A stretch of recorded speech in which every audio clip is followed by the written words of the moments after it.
So hi everyone, welcome to our YouTube channel target with Mukesh.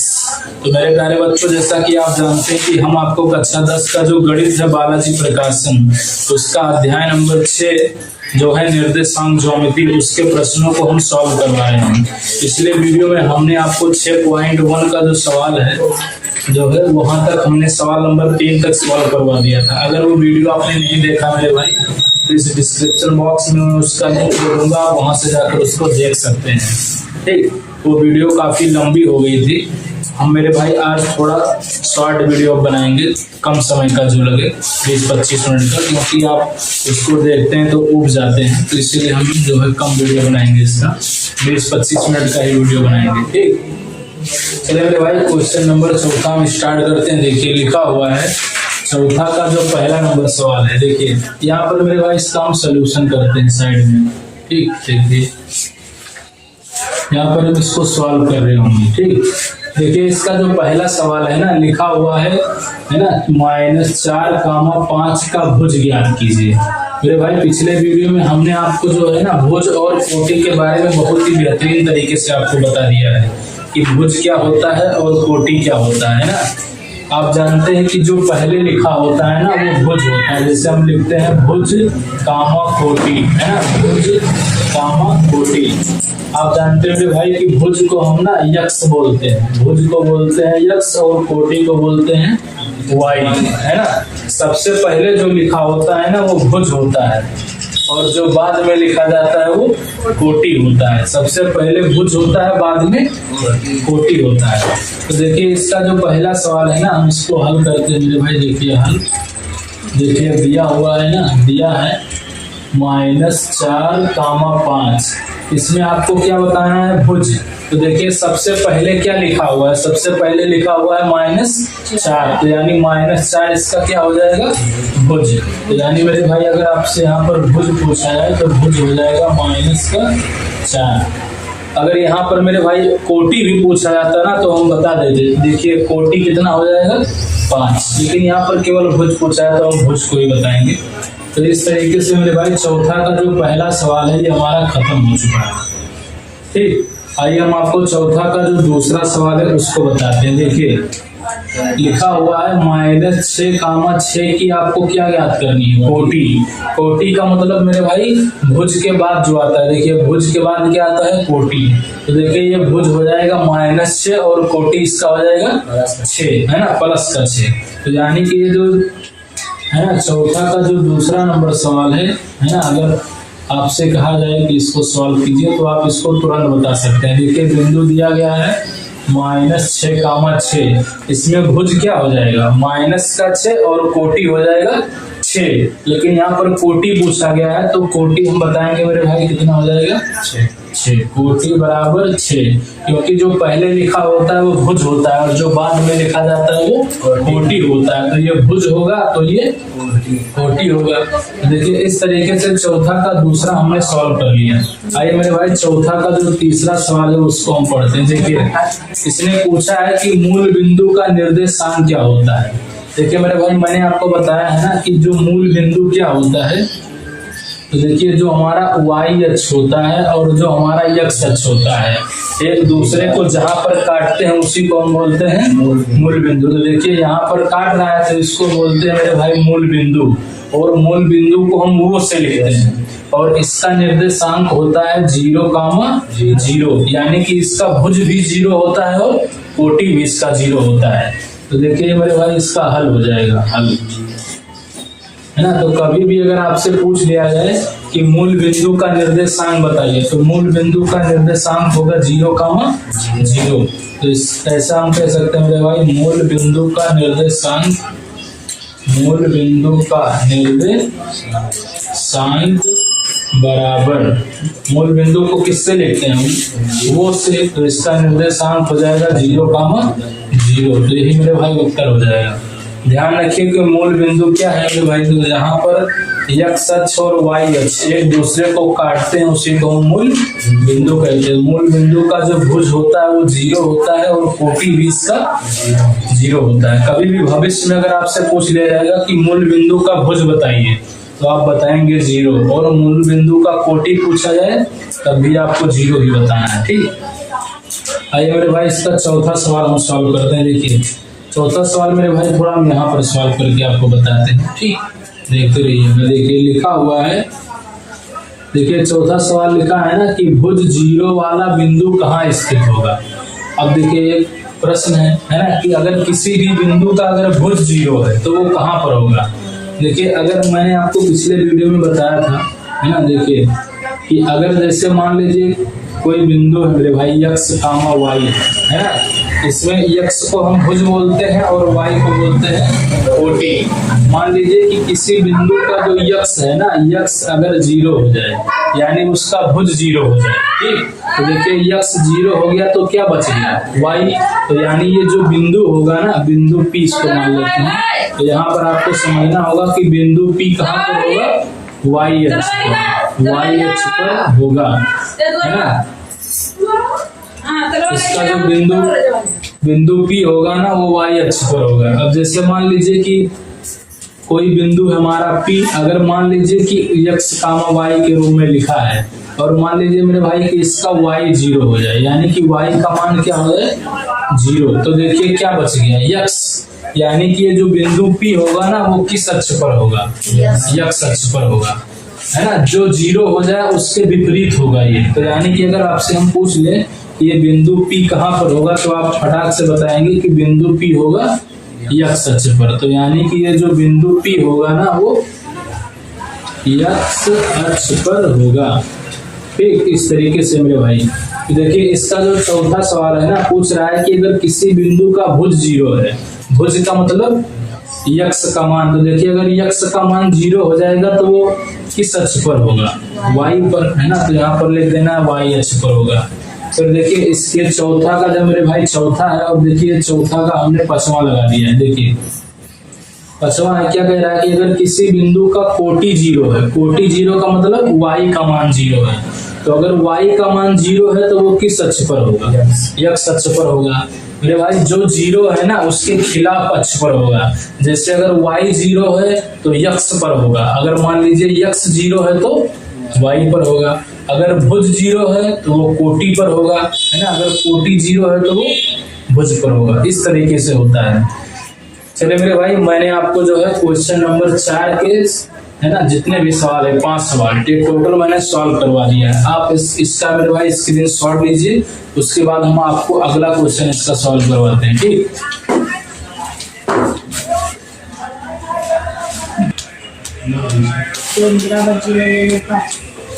चलिए मेरे भाई आइए क्वेश्चन नंबर 6 हम आपको सॉल्व करवाते हैं। देखिए क्वेश्चन नंबर 5 सॉरी, है ना, अभी से आगे करवाएंगे इसको। देखिए लिखा हुआ है ना बिंदु P का निर्देशांक लिखा हुआ है -4, 2 को निरूपित कर। पहले आपको क्या करना है ना, थोड़ा थोड़ा पढ़ना है। सबसे पहले -4, 2 को जो है ना निरूपित करना है। निरूपित का मतलब जैसे जो x अक्ष होता है, जैसे आप जानते हैं भाई, है ना, कि देखिए ये है x अक्ष और ये है y अक्ष। इसको बोलते हैं x डैश अक्ष और इसको बोलते हैं y डैश अक्ष, है ना। तो देखिए ये जो बिंदु आपको दिया गया है ना, देखिए ये बिंदु दिया गया है -4, 2। इसमें अगर हम देखें ना तो आप जानते हैं कि पहले x लिखा जाता है और बाद में लिखा जाता है y। तो आप ध्यान से देखिए मेरे भाई कि x का जो मान है ना वो -4 है।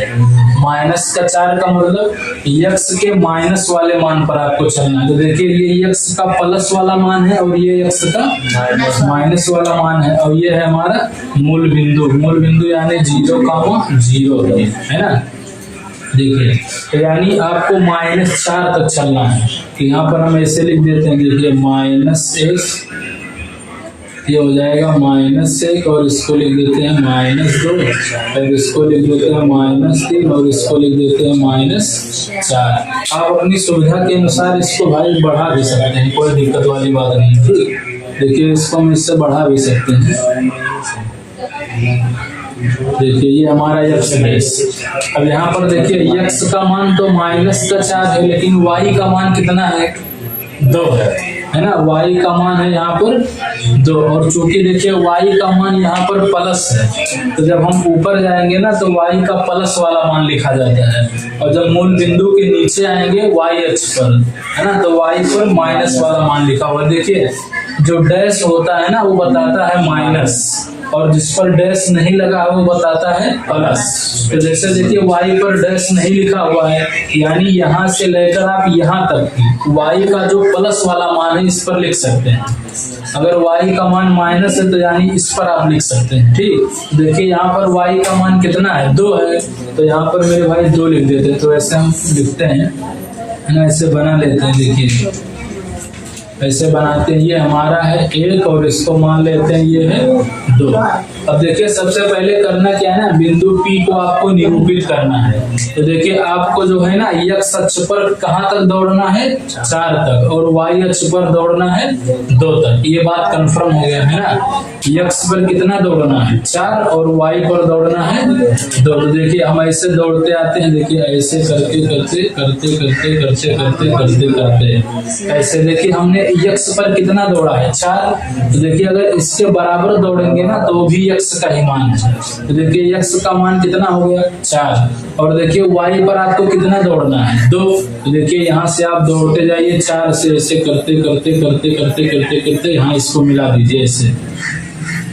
देखिए ऐसे आपको मिला देना है इस तरीके से, यानी आपको y पर दौड़ना है 2। तो देखिए चाहे आप इधर दौड़िए y अक्ष पर, चाहे आप इसके समांतर दौड़ दीजिए, दोनों बातें बराबर हैं, क्योंकि समांतर रेखाओं की दूरियां बराबर होती है। तो ये दूरियां 2 है तो ये भी 2 ही होगी। ठीक, उसके बाद में ना इन दोनों, देखिए ये दोनों लाइनें एक दूसरे को कहाँ पर काट रही है, तो देखिए यहाँ पर काट रही है। तो मेरे भाई जहां पर काट रहे हैं ना वही P है, तो देखिए यही हमारा P हो जाएगा -4,2, है ना।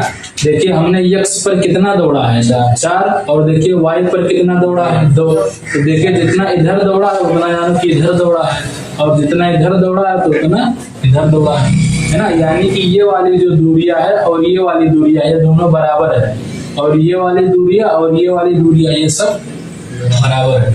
मतलब ये दूरी इसके बराबर है तो ये दूरी इसके बराबर है। ठीक, हमने यहाँ तक कर दिया। अब आगे देखिए लिखा हुआ है ना बिंदु Q। देखिए एक बिंदु है Q, इसका आपको निर्देशांक ज्ञात करना है, लेकिन हम कैसे ज्ञात करेंगे, तो इसने बता दिया है कि यदि रेखाखंड PQ, रेखाखंड है हमारी PQ, ये बोल रहा है कि x अक्ष का लंब समद्विभाजक है। लंब समद्विभाजक का मतलब ये होता है, देखिए लंब का मतलब होता है मेरे भाई 90 डिग्री, और सम का मतलब होता है ना, सम का मतलब होता है बराबर, सम का मतलब बराबर, और द्विव का मतलब होता है 2, और भाजक का मतलब होता है काटना। ठीक, यानी कि आपको एक रेखाखंड खींचना है जिसका नाम है PQ, और वो कहाँ पर खींचना है x अक्ष पर, और आपको इस प्रकार खींचना है ना कि जो वो रेखा होनी चाहिए वो x अक्ष पर 90 डिग्री का कोण बनाए और x अक्ष को बराबर 2 भागों में बांटे। तो देखिए मेरे भाई यहाँ से हम एक लाइन ऐसे खींच देते हैं। देखिए इसको ऐसे हम लोग बढ़ा देते हैं। देखिए ये -4 है, तो देखिए इसको हम ऐसे नीचे बढ़ा देते हैं। देखिए ऐसे करते करते करते ऐसे करते करते करते करते इसको हम लेते हैं बढ़ा। ठीक, देखिए रेखाखंड है जिसका नाम रख देते हैं PQ, ये है हमारा PQ। ये बात आपको समझ में आ गया है ना। देखिए अब देखिए अब इसने बोल दिया है ना समद्विभाजक। समद्विभाजक का मतलब जितना ये दूरियां हैं उतनी दूरियां ये भी है। तो देखिए ये दूरियां 2 है तो ये भी दूरियां क्या होनी चाहिए 2 होनी चाहिए, लेकिन इसके सामने देखिए y डैश अक्ष है, और आप जानते हैं कि है ना y डैश अक्ष का मतलब ये होता है कि उस पर ऋणात्मक मान लिखना है। तो यानी यहाँ से जो दूरियां ली जाएगी वो -2 ली जाएगी। देखिए ये +2 है तो इधर आएगा तो हो जाएगा -2, क्योंकि इसने बता दिया है समद्विभाजक मतलब बराबर 2 भागों में बांटना है आपको। तो यानी ये वाला भाग और ये वाला भाग दोनों बराबर होना चाहिए। ठीक, और मेरे भाई इसको ऐसे मिला दीजिए, ऐसे करते करते dot dot dot dot dot dot. ठीक, अब देखिए बिंदु Q का आपको निर्देशांक बताना है। तो देखिए Q के लिए भुज क्या हो जाएगा, भुज का मतलब x का मान। तो देखिए यहाँ से यहाँ तक का मान कितना है 4 और फिर देखिए यहाँ से यहाँ तक का मान है -2। ठीक, क्योंकि देखिए ये हमारा है x का मान और ये हमारा y का मान। इस तरीके से आपको करना होगा मेरे भाई। चलिए मेरे भाई आप इसका स्क्रीनशॉट लीजिए, उसके बाद हम आपको अगला क्वेश्चन सॉल्व करवाते हैं।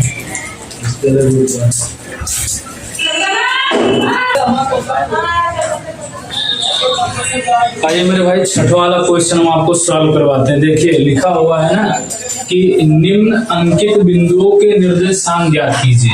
देखिए मेरे भाई बहुत ही इजी है। ठीक, आप सबसे पहले जानते हैं ना कि जैसे कोई भी बिंदु लिखा होता है ना तो सबसे पहले हम उसका x का मान लिखते हैं, बाद में लिखते हैं y का मान। ये बात आपको पता है। देखिए x का जो मान होता है ना वो x अक्ष पर दिखाया जाता है, ये हमारा x अक्ष है, और जो y का मान होता है ना वो दिखाया जाता है y अक्ष पर। अगर y का मान ऋणात्मक है तो देखिए नीचे दिखाया जाएगा डैश पर, अगर y का मान धनात्मक है तो y पर दिखाया जाएगा, है ना। अगर x का मान धनात्मक है तो इधर दिखाया जाएगा, अगर x का मान ऋणात्मक है तो देखिए इधर दिखाया जाएगा x डैश पर। ये बात आपको पता है। देखिए ये बहुत ही सरल है मेरे भाई। देखिए आपको बताना है ना कि x का निर्देशांक बताना है, तो देखिए एक पटरी उठाइए और ऐसे इसके सामने जो लाइन पड़ रहा है ना एकदम सीधे ऐसे गिरा दीजिए, ऐसे ऐसे करते करते करते करते ऐसे इस पर गिरा दीजिए, है ना।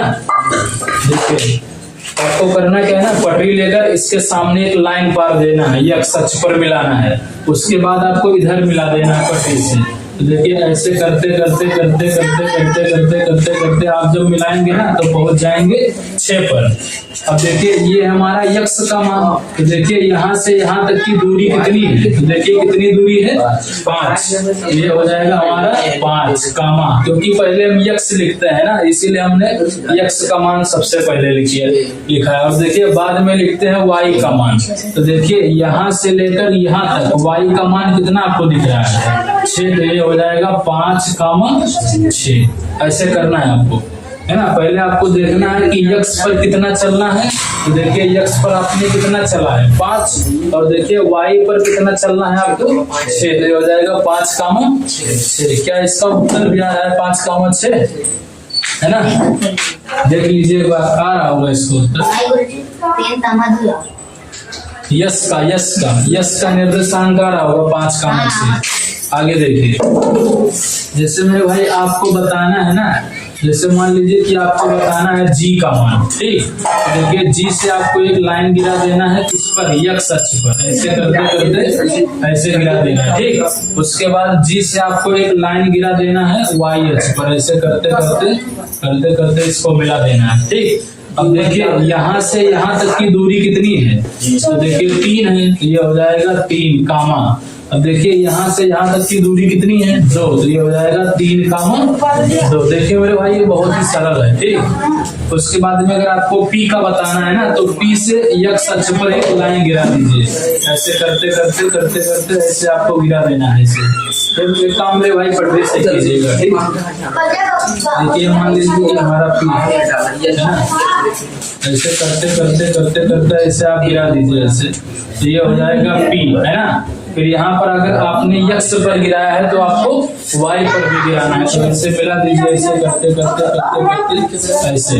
अब देखिए यहाँ से यहाँ तक की दूरी x है, यानी यहाँ से यहाँ तक की दूरी कितनी है 4, ये हो जाएगा 4 कामा, यहाँ से यहाँ तक की दूरी है -6, हो जाएगा 4 कामा -6। देखिए मेरे भाई इस तरीके से आप इस सारे बिंदु को लगा सकते हैं, यानी h और एक बिंदु यहाँ पर और भी दिया गया है I, है ना, तो उसको लगा लीजिएगा। आगे हम मिलते हैं मेरे भाई 6.2 में अगले वीडियो के साथ। तब तक के लिए बाय बाय।